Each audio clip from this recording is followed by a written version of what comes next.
Students, welcome to Educrux. I am Ritika और मैं हूं आपकी बायोलॉजी की टीचर।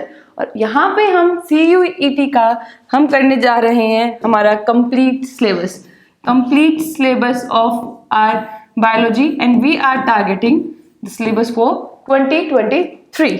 तो ये हमारा बायोलॉजी का जो सिलेबस है ये आपको किस किस चीज़ में हेल्प करेगा, ये कवर करेगा हमारा बायोलॉजिकल स्टडीज, बायोटेक्नोलॉजी, या फिर अगर आप फ्यूचर में बायोकेमिस्ट्री पढ़ने का सोच रहे हो तो। और अगर आप फॉर्म भरोगे तो आपका कोड होगा 304। This will be the code. तो अभी एक बार जल्दी से हम हमारा क्या करते हैं, सिलेबस देख लेते हैं कि क्या क्या सिलेबस है, क्या क्या इंपॉर्टेंट टॉपिक्स हैं और हमें क्या क्या जरूरी है जो हमें कवर करना है। ठीक है, तो हमारा यहाँ से स्टार्ट होता है हमारा first topic which is reproduction. Reproduction में हमारा मेजर कौन कौन से टॉपिक्स आते हैं? Reproduction in organisms. Reproduction in organisms हमारा क्या है? हमारा क्लास 12th की NCERT का हमारा फर्स्ट चैप्टर है। तो CUET का जो सिलेबस इन्होंने प्रिस्क्राइब कर रखा है और हमारा जो क्लास 12th NCERT का बायोलॉजी का जो सिलेबस है वो ओवरलैप करते हैं। वो सिलेबस ऑलमोस्ट 90% तक हमारा सिलेबस क्या है, वो हमारा सिलेबस सेम है। तो जो बच्चे CUET को टारगेट कर रहे हैं या फिर जो बच्चे क्लास 12th के बोर्ड को टारगेट कर रहे हैं वो हमारी ये क्लासेस देख सकते हैं। उन दोनों ही तरह के बच्चों के लिए ये क्लासेस जो है वो बेनिफिशियल होने वाली हैं। तो हम सिलेबस पे थे तो हम हमारा सिलेबस देखते हैं एक बार। रिप्रोडक्शन इन ऑर्गेनिज्म में हमें रिप्रोडक्शन की definition, a characteristic feature of all organisms for continuation of species, mode of reproduction कौन कौन से होते हैं, असेक्सुअल एंड सेक्सुअल। असेक्सुअल में जो मोड पढ़ने हैं हमें वो प्रिस्क्राइब कर रखे हैं। फिर हमारा सेक्सुअल रिप्रोडक्शन इन फ्लावरिंग जो है वो प्रिस्क्राइब कर रखा है कि कौन कौन सी चीजें क्या क्या पढ़ना है। एकदम स्टिक टू द पॉइंट हमें सिलेबस बता रखा है कि हमें क्या पढ़ना है और हमें क्या नहीं पढ़ना है। तो जो सिलेबस में है हम सिर्फ वही पढ़ेंगे, एक्स्ट्रा कुछ भी नहीं पढ़ने वाले। इससे आपका और हमारा दोनों का टाइम बचेगा और हम स्टिक टू द सिलेबस रहेंगे ताकि हम CUET 2023 को टारगेट कर पाए और हम अच्छा स्कोर कर पाए। उसके बाद हमारा आता है double fertilization, post fertilization events कौन कौन से होते हैं, और हमारे पास आता है एक स्पेशल मोड्स करके। स्पेशल मोड्स में कौन कौन से टॉपिक्स हैं, apomixis, parthenocarpy, polyembryony, significance of seed and fruit formation. फिर हमारे पास आता है ह्यूमन रिप्रोडक्शन का टॉपिक। ये हमारे पास ह्यूमन रिप्रोडक्शन में हमें क्या क्या पढ़ना है, male and female reproductive parts, microscopic anatomy of testis and ovary, gametogenesis, और हमारे पास ये जो टॉपिक प्रिस्क्राइब है वो हमें टॉपिक्स पढ़ने हैं। जल्दी से आगे हम मूव करते हैं रिप्रोडक्टिव हेल्थ की तरफ। रिप्रोडक्टिव हेल्थ में हमें क्या क्या चीजें पढ़नी है वो दे रखी हैं। आप चाहे तो इसका स्क्रीनशॉट ले लीजिए या फिर ये जो PDF है इसका लिंक आपको डिस्क्रिप्शन में मिल जाएगा, वहां से ये PDF डाउनलोड कर लीजिएगा और इसका एक प्रिंट आउट निकलवा लीजिए। तो आप लोगों के लिए बहुत ज्यादा आसान हो जाएगा अगर आप इसका प्रिंट आउट लीजिए। जो टॉपिक हम करवाते जाएंगे आप उसमें टिक करते जाइए कि हमारा ये टॉपिक हो गया, ये टॉपिक हो गया।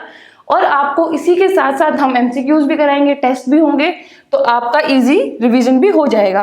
फिर हमारे पास आती है यूनिट 2 जेनेटिक्स एंड इवोल्यूशन, जो कि कोइंसाइड करती है हमारे अगेन NCERT के सिलेबस के साथ।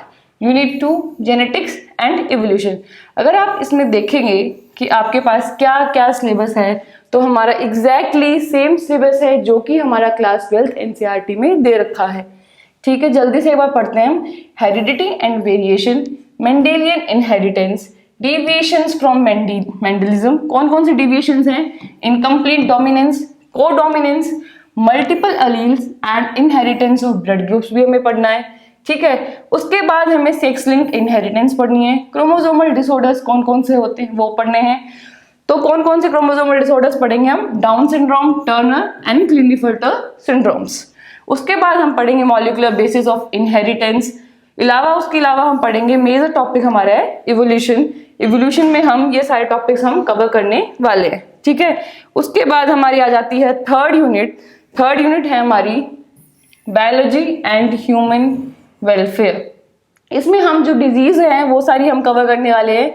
इन the topic health and disease, pathogens, parasites causing human disease. कौन कौन से डिजीज कवर करेंगे, malaria, filariasis, ascariasis, typhoid, pneumonia, common cold, amoebiasis, ringworm. ठीक है। फिर हम कवर करेंगे बेसिक कॉन्सेप्ट्स ऑफ इम्यूनोलॉजी, हमारे इंप्रूवमेंट्स इन फूड प्रोडक्शन, कौन कौन से फूड प्रोडक्शंस हुए हैं जिनमें हमें इंप्रूवमेंट हुई है, जैसे कि प्लांट ब्रीडिंग में जो क्या इंप्रूवमेंट है, टिश्यू कल्चर में क्या इंप्रूवमेंट है, सिंगल सेल प्रोटीन क्या होता है, बायोफोर्टिफिकेशन क्या होता है, ये सब अभी हम कवर करने वाले हैं। उसके अलावा हम कवर करेंगे हमारे माइक्रोब्स इन ह्यूमन वेलफेयर, जो कि सिलेबस में प्रिस्क्राइब्ड है। उसके बाद हमारी यूनिट आ जाती है unit 4, biotechnology and its applications. जो बच्चे स्पेसिफिकली बायोटेक्नोलॉजी में अपना ग्रेजुएशन या अपनी डिग्री करने वाले हैं, उनके लिए ये टॉपिक बहुत ही ज़्यादा इम्पॉर्टेंट है, क्योंकि उनकी डिग्री ही बायोटेक्नोलॉजी में होने वाली है। तो दिस पर्टिकुलर सिलेबस और this particular unit is very very important to those students. Biotechnology and its applications में हम पढ़ेंगे principles and process of biotechnology, genetic engineering, applications of biotechnology in health and in agriculture, genetically modified organisms क्या क्या हुए, BT crop क्या होती है, transgenic animals, plus हमारे बायोसेफ्टी इश्यूज क्या क्या आते हैं, हम वो भी हमारे इस यूनिट में कवर करेंगे। उसके अलावा हमारे पास आती है हमारी next unit, that is unit 5 and the last unit of the syllabus, ecology and environment. Ecology and environment में हमारे कौन कौन से टॉपिक्स हैं, organisms and environment, habitat and niche, population and ecology adaptations. उसके अलावा हम पढ़ेंगे इकोसिस्टम्स के पैटर्न्स, इकोसिस्टम में क्या क्या कंपोनेंट्स होते हैं, what is the productivity of ecosystem, decomposition, energy flow, pyramids of number, biomass क्या होता है, न्यूट्रिएंट साइक्लिंग कैसे चलती है, इकोलॉजिकल सक्सेशन क्या होता है, और इकोलॉजिकल सर्विसेज क्या होती हैं, या फिर हमें इकोलॉजिकल सर्विसेज क्या क्या मिलती हैं। उसके अलावा हमारा टॉपिक है बायोडाइवर्सिटी एंड इट्स कंजर्वेशन। अब आप लोगों को लगता है कि biodiversity and conservation is a very normal topic, हम ये स्किप कर देना ही तो हम खुद से लिख लेंगे, नहीं, this is a very important topic, आपको ये बहुत जरूरी है पढ़ना और समझना। इसमें हमारे कौन कौन से टॉपिक्स आते हैं, concept of biodiversity, patterns of biodiversity, importance क्या है, बायोडाइवर्सिटी का लॉस होता है उसका क्या रीजंस है, हम कैसे इसको कंजर्व कर सकते हैं, हॉटस्पॉट्स क्या होते हैं, एंडेंजर्ड ऑर्गेनिजम्स क्या होते हैं, extinction, red data book, very important thing, red data book क्या है हमारे पास, biosphere reserves, national parks and sanctuaries. ठीक है, लास्ट हमारा टॉपिक है एनवायरमेंटल इश्यूज, कि हमारे एनवायरमेंट में हमारे पास क्या क्या इश्यूज हैं, air pollution and its control, water pollution, agrochemicals, solid waste management, deforestation, या फिर ऐसी केस स्टडीज जो कि इन्वायरमेंटल इश्यूज को एड्रेस करती हूँ। Any 3 case studies as success stories addressing environmental issues. तो ये हमारा जो है, ये हमारा मोटा मोटा हमारा सिलेबस हमने देखा है कि ये सारा हमारा सिलेबस है। This is the syllabus for biology, biological studies, biotechnology and biochemistry. तो अभी आज के लिए हम क्या पढ़ेंगे, आज की हमारी क्लास हम स्टार्ट करते हैं without wasting any time. We will study our first unit reproduction, will start with reproduction.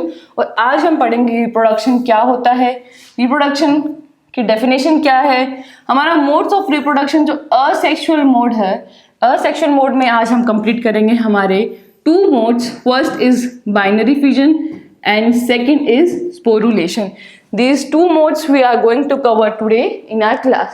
So let's start with our first topic, our first unit, reproduction in organisms.